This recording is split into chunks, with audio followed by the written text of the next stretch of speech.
नमस्कार दर्शक बंधु जय जगन्नाथ। दर्शक बंधु शुक्र तांको उच्च राशि को चलन करिसंती 12 गोटे राशि रे एहार प्रभाव किपर रहबो आसंतु आलोचना करिबा। दर्शक बंधु मार्च मास 2 तारिख ठारू मार्च मास 25 तारिख पर्यंत शुक्र मीन राशि रे रहिबे। एई समय से शनि सहित जोग संबंध रे रहिबे। भोग विलासर ग्रह शुक्र स्त्री सुख प्रदान करिथांती, दाम्पत्य सुख, पारिवारिक सुख, जानवाहन सुख एवं सौंदर्यर सुख शुक्र मध्य प्रदान करिथांती। शुक्र जन्म कुंडली रे उच्चस्थ रहिले आपण भल कलाकार होई परिबे।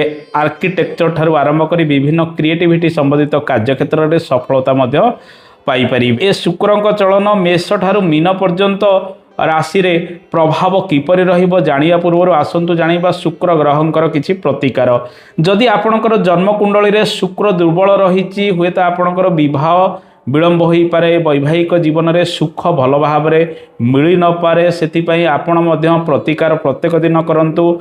महालक्ष्मींकर पूजा अर्चना करने आवश्यक। गो सेवा करंतु, सफा सुतरा पोशाक प्रत्येक दिन परिधान करंतु, दही दान दियंतु। शुक्रवार दिन आपणकर लग्न पाई शुक्र जदि शुभ ग्रह होता है, जोगकारक ग्रह होता है, तेबे आपण शुक्रंक पाई धला पोखराज धारण कले शुभ फल मिलता है।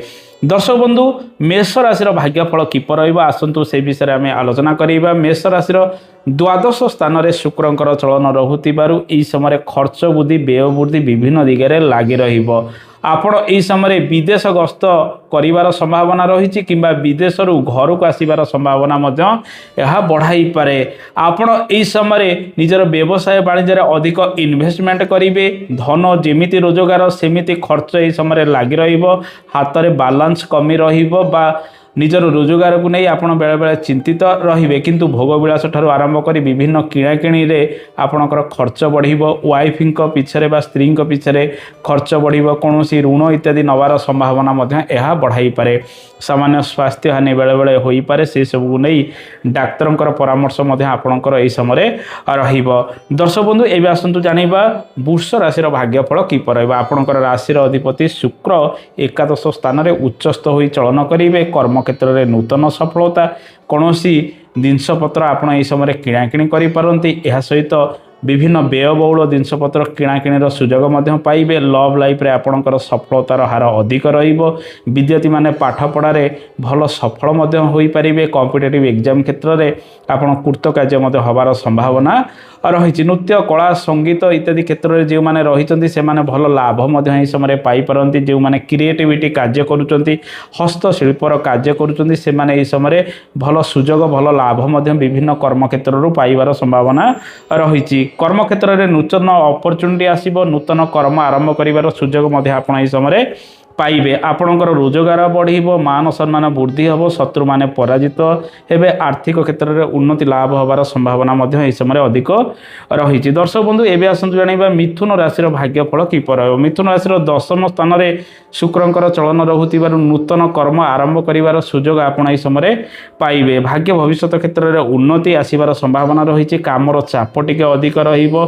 पाठ पढ़ारे पिला माने आगको सफल हेबे। क्रिएटिविटी संबंधित कार्य, हस्तशिल्पर कार्य, जो मैंने कंप्यूटर विभाग में कार्यरत रही, कौन शाड़ी दुकान कर, ज्वेलरी दुकान कर, टेंट हाउस इत्यादि कर, से सब क्षेत्र में नूतन कर्म आरंभ करेंगे और कर्म क्षेत्र लाभ किसी मिलबार संभावना रही। अधिक कार्यभार जो बेले बेले मानसिक अस्थिरता आपण एई समय पाइपारती। एई समय लव लाइफ रे एक्टिव रहिबार संभावना रही। नुआ क्यारियर, नुआ व्यवसाय वाणिज्य आरंभ करिवार सुजोग ए शुक्र आपन को प्रदान करिवो। कर्म क्षेत्र में इन्वेस्टमेंट हम, कर्म क्षेत्र में ट्रांसफर इत्यादि हबार संभावना बा अदल बदल हबार संभावना एई समय शुक्र बढ़ाई पारे। दूर स्थान को गस्त करी कौन नुआ काम एई समय आरंभ करिपारती। दर्शक बंधु एबे आसंतु जानिबा कर्कट राशिर भाग्यफल किपर रहइबो। कर्कट राशिर नवम स्थान में शुक्रंकर चलन रहुतिबारु कौनसी दूर स्थान को गस्तर सुजोग शुक्र प्रदान करिवो। रोजगार किछि आपणक हाथ को आसीबो। परिश्रम अनुसार लाभ एई समय किछि पाई पारंती, किंतु धन संचय भल भाव एई समय हब नाही। धन संचय को नहीं आपण बेले बेले चिंता प्रकट करेंगे। एई समय अटकी रही किछि कार्य आपणकर संपूर्ण हबार संभावना रही। गाड़ी घोड़ा जानवाहन इत्यादि किणाकिणी करिवार सुजोग पाइबे।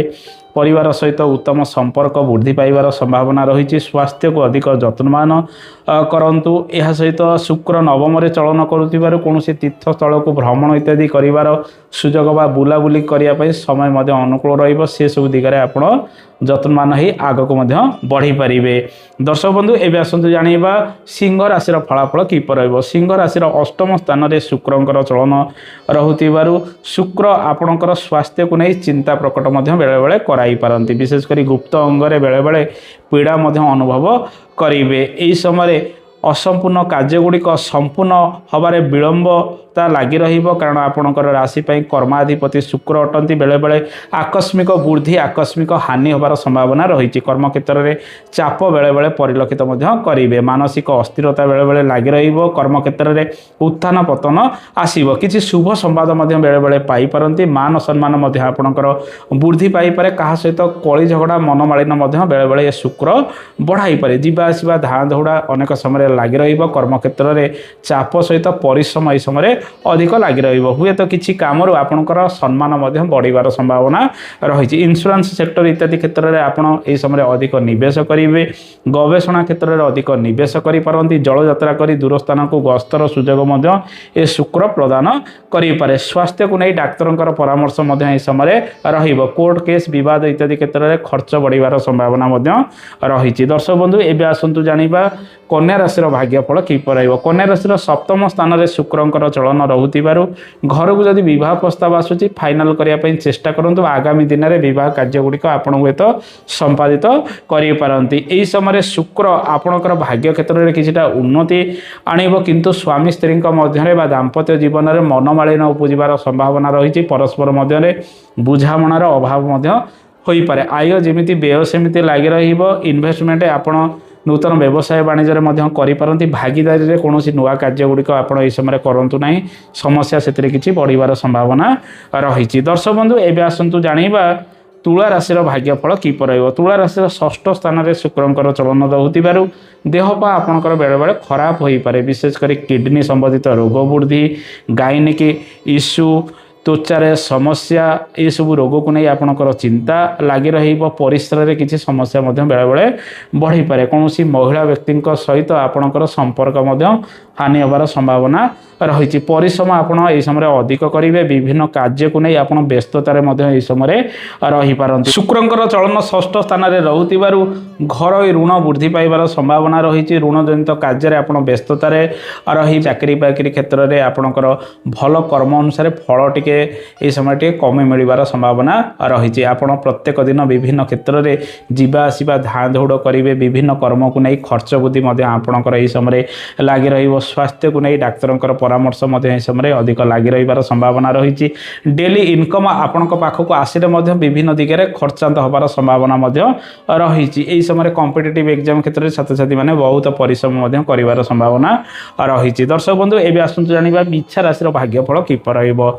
बिच्छा राशि व्यक्ति यही समय कौन क्रिएटिविटी बा कलात्मक कार्य क्षेत्र में अधिक सफलता मिल। विद्यार्थी माने से सब क्षेत्र में अधिक सुजोग पाइबे। कंप्यूटर संबंधित कार्य एवं आर्किटेक्चर संबंधित कार्य क्षेत्र में सफलता यही समय पाई पारंती। नूतन जॉब आरंभ करिवार सुजोग पाइबे। मनोरंजन आपणकर यही समय भल होबार संभावना रही। परस्पर मध्य भल बुझामणा रहिबो। दाम्पत्य जीवन में परस्पर को भल प्रेम यही समय करिपारंती। प्रेमिक एवं प्रेमिका मान समय टिके अनुकूल रहिबो। परिवार सहयोग आपनको समय मिलबार संभावना रही।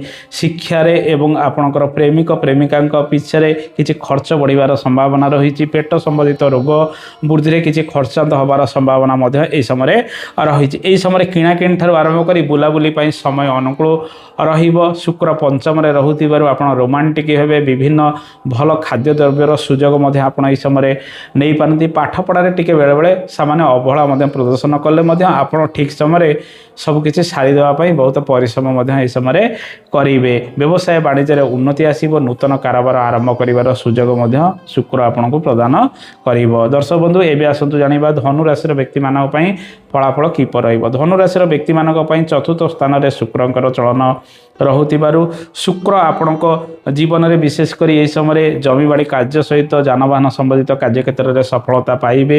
ଏସବୁ ଜିନିଷପତ୍ର ଆପଣ କିଣାକିଣି କରିପାରନ୍ତି। କୃଷି କର୍ମକ୍ଷେତ୍ରରେ ଆପଣ ବ୍ୟସ୍ତତାରେ ରହିବେ। ନୂତନ ସୁଯୋଗ ମଧ୍ୟ ସେଥିରେ ଆସିବାର ସମ୍ଭାବନା ରହିଛି। ବନ୍ଧୁଙ୍କର ସହଯୋଗ ମିଳିବ। ଘରୋଇ କାର୍ଯ୍ୟଗୁଡ଼ିକ ଆପଣଙ୍କର ଏହି ସମୟରେ ଆଗକୁ ବଢ଼ିବାର ସମ୍ଭାବନା ରହିଛି। ପାରିବାରିକ ଅଶାନ୍ତି ଯାହା ବି ପୂର୍ବରୁ ଲାଗି ରହୁଥିଲା ତାକୁ ସଲ୍ଭ କରିବା ପାଇଁ ଚେଷ୍ଟା କରିବେ। ଘର ପରିବାର ଏବଂ ମାଆଙ୍କ ସହଯୋଗରେ ଲାଭ ବିଭିନ୍ନ କର୍ମରୁ ମଧ୍ୟ ପାଇବାର ସମ୍ଭାବନା ରହିଛି। ଚତୁର୍ଥ ସ୍ଥାନରେ ଶୁକ୍ରଙ୍କର ଚଳନ ରହୁଥିବାରୁ ଟ୍ରାଭେଲିଂ ପାଇଁ ସମୟ ମଧ୍ୟ ଅନୁକୂଳ ରହିବ।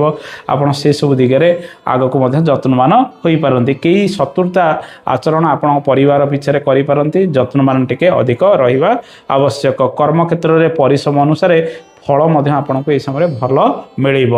ଦର୍ଶକ ବନ୍ଧୁ ଏବେ ଆସନ୍ତୁ ଜାଣିବା ମକର ରାଶିର ଭାଗ୍ୟଫଳ କିପରି ରହିବ। ମକର ରାଶିର ତୃତୀୟ ସ୍ଥାନରେ ଶୁକ୍ରଙ୍କର ଚଳନ ରହୁଥିବାରୁ ଲେଖାଲେଖି ଠାରୁ ଆରମ୍ଭ କରି ନୃତ୍ୟ କଳା ସଙ୍ଗୀତ ଇତ୍ୟାଦି କ୍ଷେତ୍ରରେ ଆପଣ ଭଲ ପ୍ରଦର୍ଶନ କରିପାରନ୍ତି। ସୋସିଆଲ ମିଡ଼ିଆରେ ଅଧିକ ଆକ୍ଟିଭ ରହିବେ। କୌଣସି ଶୁଭ ସମ୍ବାଦ ଏହି ସମୟରେ ଆପଣ ପାଇବାର ସମ୍ଭାବନା ରହିଛି। ଛୋଟ ମୋଟ ସ୍ଥାନକୁ ଅଧିକ ଯାତ୍ରା ରହିବ। ଇଣ୍ଟରନେଟ୍ ସମ୍ବନ୍ଧିତ କାର୍ଯ୍ୟକ୍ଷେତ୍ରରେ ଆପଣ ଅଧିକ ପରିଶ୍ରମ ଏହି ସମୟରେ କରିବେ। ସେଥିରେ ସଫଳ ମଧ୍ୟ ଆପଣ ହୋଇପାରନ୍ତି। ଏହି ସମୟରେ କଥାବାର୍ତ୍ତାରେ ନିୟନ୍ତ୍ରଣ ଆପଣଙ୍କର ଧୀରେ ଧୀରେ ଆଗକୁ ଆସିବ। ଲେଖାଲେଖିରେ ଆପଣଙ୍କର ଗୋଟେ ସ୍ୱତନ୍ତ୍ରତା ଆସିବ ଯାହାଫଳରେ ସମ୍ମାନ ବଢ଼ିବାର ସମ୍ଭାବନା ରହିଛି। ଜବ୍ରେ ପରିବର୍ତ୍ତନ, ବ୍ୟବସାୟ ବାଣିଜ୍ୟରେ ପରିବର୍ତ୍ତନ କରିବାର ଯୋଗ ମଧ୍ୟ ଏହି ସମୟରେ ରହିଛି। ନୂତନ କାର୍ଯ୍ୟ ଆରମ୍ଭ କରିବାର ସୁଯୋଗ ମଧ୍ୟ ଆପଣ ଏହି ସମୟରେ ପାଇବେ। ବୁଲାବୁଲି କରିବା ପାଇଁ ସମୟ ଅନୁକୂଳ ରହୁଥିବାରୁ ପରିବାର ସହିତ ଦୂର ସ୍ଥାନକୁ ଗସ୍ତ କିମ୍ବା ଛୋଟ ମୋଟ ସ୍ଥାନକୁ ଅଧିକ ଗସ୍ତ କରିବାର ସୁଯୋଗ ମଧ୍ୟ ପାଇପାରନ୍ତି। ଆର୍ଥିକ ଦୃଷ୍ଟିକୋଣରୁ ଲାଭ ଯେମିତି ବ୍ୟୟ ମଧ୍ୟ ସେମିତି ବେଳେବେଳେ ଲାଗି ରହିବାର ସମ୍ଭାବନା ରହିଛି। ହାତକୁ ଦୁଇ ପଇସା ମଧ୍ୟ ଲାଭ ବିଭିନ୍ନ କର୍ମରୁ ଆସିପାରେ। ଯେଉଁମାନେ ଜବ୍ ପରିବର୍ତ୍ତନ କରିବା ପାଇଁ ପୂର୍ବରୁ ଚାହୁଁଥିଲେ ସେମାନେ ଏହି ସମୟରେ ଜବ୍ରେ ପରିବର୍ତ୍ତନ କରିପାରିବେ। ଲଭ୍ ଲାଇଫ୍ରେ ଆପଣ ଏହି ସମୟରେ ସୋସିଆଲ ମିଡ଼ିଆରେ କାହାକୁ ନିଜର ମନ କଥା ମଧ୍ୟ କହିପାରନ୍ତି। ଦର୍ଶକ ବନ୍ଧୁ ଏବେ ଆସନ୍ତୁ ଜାଣିବା କୁମ୍ଭ ରାଶିର ଭାଗ୍ୟଫଳ କିପରି ରହିବ।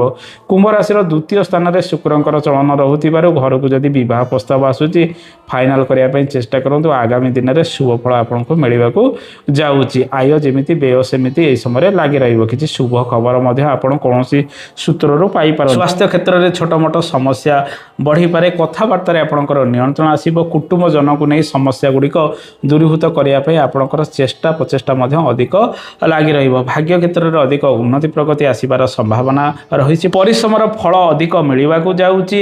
ଆପଣ ଏହି ସମୟରେ ଧନ ସଞ୍ଚୟକୁ ଅଧିକ ଗୁରୁତ୍ୱ ଦିଅନ୍ତୁ। ଲଙ୍ଗ୍ ଟର୍ମରେ ନିବେଶ କରନ୍ତୁ। ପଡ଼ି ରହିଥିବା ଧନ କିଛି ଆପଣଙ୍କୁ ମିଳିବାର ସମ୍ଭାବନା ମଧ୍ୟ ଏହା ବଢ଼ାଇପାରେ। ଦର୍ଶକ ବନ୍ଧୁ ଏବେ ଆସନ୍ତୁ ଜାଣିବା ଶେଷ ରାଶି ମୀନ ରାଶିରେ କିପରି ଭାଗ୍ୟଫଳ ରହିବ। ମୀନ ରାଶିରେ ଶୁକ୍ରଙ୍କର ଚଳନ ରହୁଥିବାରୁ କିଛି ଶୁଭ ଖବର ଆପଣ ପାଇପାରନ୍ତି। ଘରକୁ ଯଦି ବିବାହ ପ୍ରସ୍ତାବ ଆସୁଛି ଫାଇନାଲ କରିବା ପାଇଁ ଚେଷ୍ଟା କରନ୍ତୁ। ଆଗାମୀ ଦିନରେ ଶୁକ୍ର ଆପଣଙ୍କୁ ଅନେକ ଶୁଭ ଫଳ ସେସବୁ କ୍ଷେତ୍ରରେ ପ୍ରଦାନ କରିବ। ଦାମ୍ପତ୍ୟ ଜୀବନରେ ସ୍ଥିରତା ଆସିବ। ପରସ୍ପର ମଧ୍ୟରେ ବୁଝାମଣା ଠିକ୍ ରହିବ। ସାମାନ୍ୟ ସ୍ୱାସ୍ଥ୍ୟକୁ ନେଇ ଆପଣ ବେଳେବେଳେ ଚିନ୍ତିତ ରହିବେ। ଆପଣ ଏହି ସମୟରେ ସୋସିଆଲ ମିଡ଼ିଆ ଠାରୁ ଆରମ୍ଭ କରି ନୃତ୍ୟ ସଙ୍ଗୀତ କଳା ଇତ୍ୟାଦି କ୍ଷେତ୍ରରେ ପାରଦର୍ଶିତା ଲାଭ କରିବାର ସମ୍ଭାବନା ରହିଛି। ଆପଣଙ୍କର ବ୍ୟକ୍ତିତ୍ୱ ବିକଶିତ ହେବ। ଇନ୍ସୁରାନ୍ସ ସମ୍ବନ୍ଧିତ କାର୍ଯ୍ୟ ଏବଂ ଗବେଷଣାମୂଳକ କାର୍ଯ୍ୟ କ୍ଷେତ୍ରରେ ଆପଣ ମଧ୍ୟ ଏହି ସମୟରେ ସଫଳ ହୋଇପାରନ୍ତି। ଆୟ ଯେମିତି କରିବେ ବ୍ୟୟ ବୃଦ୍ଧି ମଧ୍ୟ ସେମିତି ଲାଗି ରହିବାର ସମ୍ଭାବନା ରହିଛି। ବିଭିନ୍ନ ଜିନିଷପତ୍ର କିଣାକିଣି କରିବେ। ମୋବାଇଲ ଠାରୁ ଆରମ୍ଭ କରି ଟିଭି ବିଭିନ୍ନ ଇଲେକ୍ଟ୍ରୋନିକ ସାମଗ୍ରୀ ଠାରୁ ଆରମ୍ଭ କରି ଯାନବାହନ କିଣାକିଣି କ୍ଷେତ୍ରରେ ଆପଣଙ୍କର ଆଗ୍ରହ ବଢ଼ିବ। କୌଣସି ଭଲ ସିନେମା ଦେଖିବାର ସୁଯୋଗ ଏହି ସମୟରେ ହୁଏତ ପାଇପାରନ୍ତି। କଳାତ୍ମକ କାର୍ଯ୍ୟକ୍ଷେତ୍ରରେ ଆପଣ ମଧ୍ୟ ସଫଳ ଏହି ସମୟରେ ହୋଇପାରନ୍ତି। ନିଜର ସମ୍ମାନ ବୃଦ୍ଧି କରିବା ପାଇଁ ଆପଣ ଏହି ସମୟରେ ଚେଷ୍ଟା କରନ୍ତୁ। ସ୍ୱାସ୍ଥ୍ୟ ପାଇଁ ଅଧିକ ଯତ୍ନବାନ ହୁଅନ୍ତୁ। ଦର୍ଶକ ବନ୍ଧୁ ଏ ତ ଥିଲା ଶୁକ୍ରଙ୍କ ଚଳନକୁ ନେଇ 12ଗୋଟି ରାଶିର ଫଳାଫଳ। ଆଶା କରେ କାର୍ଯ୍ୟକ୍ରମଟି ଆପଣଙ୍କୁ ଭଲ ଲାଗିଥିବ। କାର୍ଯ୍ୟକ୍ରମ ସମ୍ପର୍କରେ ମତାମତ ଦେବେ। ଆଜି ତ ସମୟ ହେଇଯାଇଛି। ଆଜି ପାଇଁ ଏତିକି। ନମସ୍କାର, ଜୟ ଜଗନ୍ନାଥ, ଧନ୍ୟବାଦ।